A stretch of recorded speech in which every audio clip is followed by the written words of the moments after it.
कबीर साहब कहते हैं, जीवन त थोड़ा भला जय सत सुमरण होवे, लाख वर्ष का जीवन लेख धरे न कोई।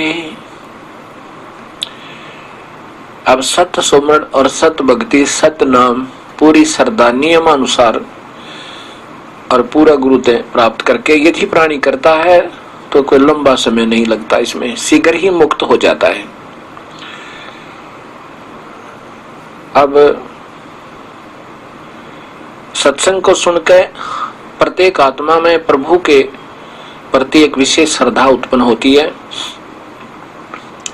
एक समय ये दास कहीं सत्संग कर रहा था किसी के घर पे। उनका बुजुर्ग पिता, लगभग उनकी आयु 70 वर्ष की हो चुकी थी और वो भी सत्संग सुन रहा था।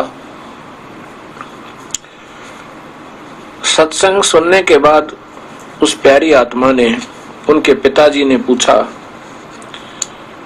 आंखों में पानी भर के कहने लगा, महाराज जी मैं तो सारी उम्र अपने काम काज में लगा रहा और मैंने तो जीवन में पहली बार ये विचार सुने हैं परमात्मा के बारे में।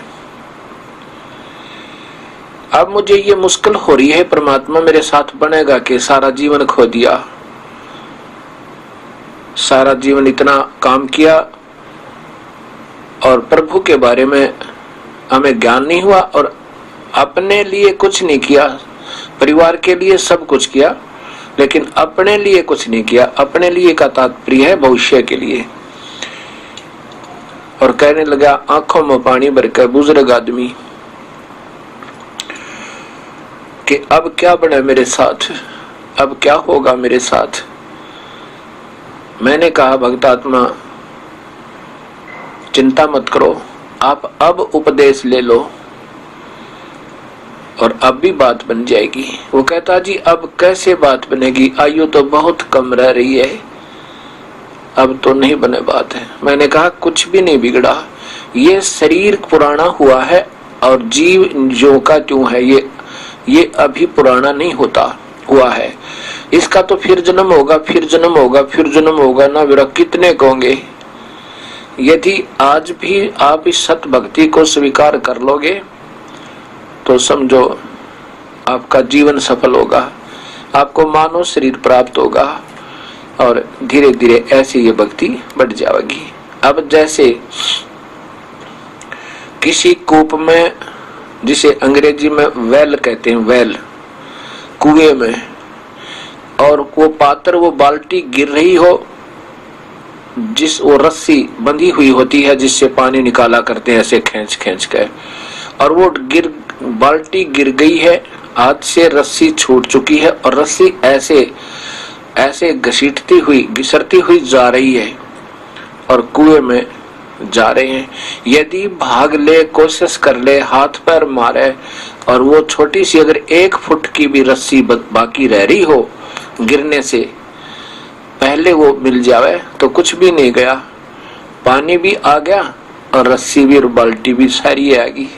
इसी प्रकार यदि अब भी उपदेश ले लोगे तो कुछ नहीं बिगड़ा, आपके जीवन का कुछ भी नहीं बिगड़ा। ये मनुष्य शरीर तो न जाने कितने का अपने पर खो दिए। अब प्रारंभ कर लो, ये बीज भी आपके हृदय में भक्ति का प्रवेश हो जाएगा और फिर ऐसे धीरे धीरे पार हो जाओगे। ऐसी समझ में आई उसके, ओका बीड़ी शराब सब छोड़ दी। न बोले जी मांस तो कभी खाया नहीं और शराब भी विशेष नहीं पी, कभी ब्याह शादी में ले ली थी, पी ली थी, और हुक्का बहुत पिया मैंने। उसी दिन से हुक्का शराब दोनों त्याग दी, तम्बाकू प्रयोग जीवन भर नहीं किया उसके बाद, और नाम ले लिया। फिर वो 8 वर्ष के बाद उसका प्राण छूटे। इतने खूब भक्ति की। घर वाले कहा करते, जी ये तो उस मंत्र को जपता ही रहता है, और बेड़ा पार हो गया उसका। बड़ा प्यार से शरीर छोड़ गया, अंत में बैठा बैठा और बोलता बोलता सत साहिब कहते कहते और प्राण त्याग गया।